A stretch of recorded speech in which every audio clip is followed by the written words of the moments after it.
உண்மையாக சந்தோஷமாக இருக்கின்றது. நாட்டில் புதிய அரசாங்கம் பொறுப்பேற்ற பின்பு 2வது வரவு செலவு திட்டம் 80வது நாட்டின் 80வது வரவு செலவு திட்டம் நடைமுறைக்கு கொண்டு வரத்துக்கு 2026ஆம் ஆண்டுக்குரிய செயற்திட்டங்களை முன்னெடுக்கிறதுக்கான செயற்பாடுகள் ஆரம்பிக்கப்பட்டிருக்கின்றது. அந்த வகையில் இந்த வரவு செலவு திட்டம் பற்றி மக்களுக்காக பல விடயங்களை சொல்ல வேண்டிய பொறுப்பு இருக்கின்றது.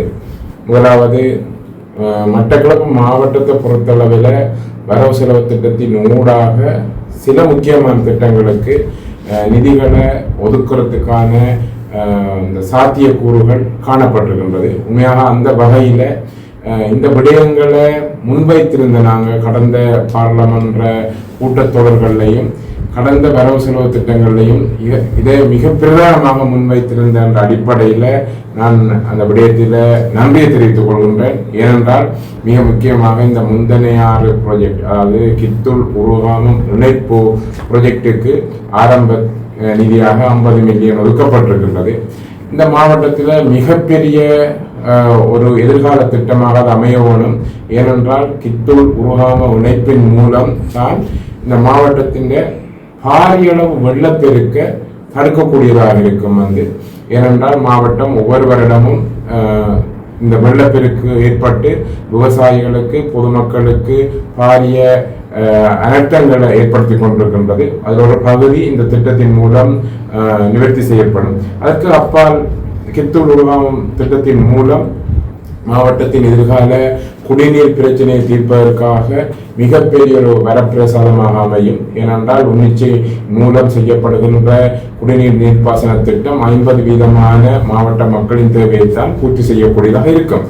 அதனோடு இணைந்ததாக 10,000 ஹெக்டேர் அல்லது 20,000 ஏக்கர் காணியை மேலதிகமாக செய்வதால அது மாவட்ட மக்களுக்கும் நாட்டுக்கும் உற்பத்தியை பெருக்குவதாகவும் பிரயோசனமாக இருக்கும். ஆகவே அந்த விடயத்தில் நான் அந்த வரவேற்பை செலுத்துகிறேன். அதுக்கு அப்பால கிரான் பாலம், பொண்டுவச்சேன பாலம் மிகப்பெரிய அனர்த்த நிலைமைகளில் இந்த வெள்ளப்பெருக்கு ஏற்படுறதுக்கு காரணமாகவும் இருக்கின்றது. என்றால் அணைக்கட்டு போல் இருப்பதனால் சித்தாண்டி, வந்தார்மூலை, மாவடி வேம்பு பகுதிகள் மிக அதிகளவாக வெள்ளத்தினால் தவிர்ப்பதற்காக இந்த கிரான் பாலத்தை நாங்கள் பல தடவைகள் முன்மொழிஞ்சிருக்கின்றோம்.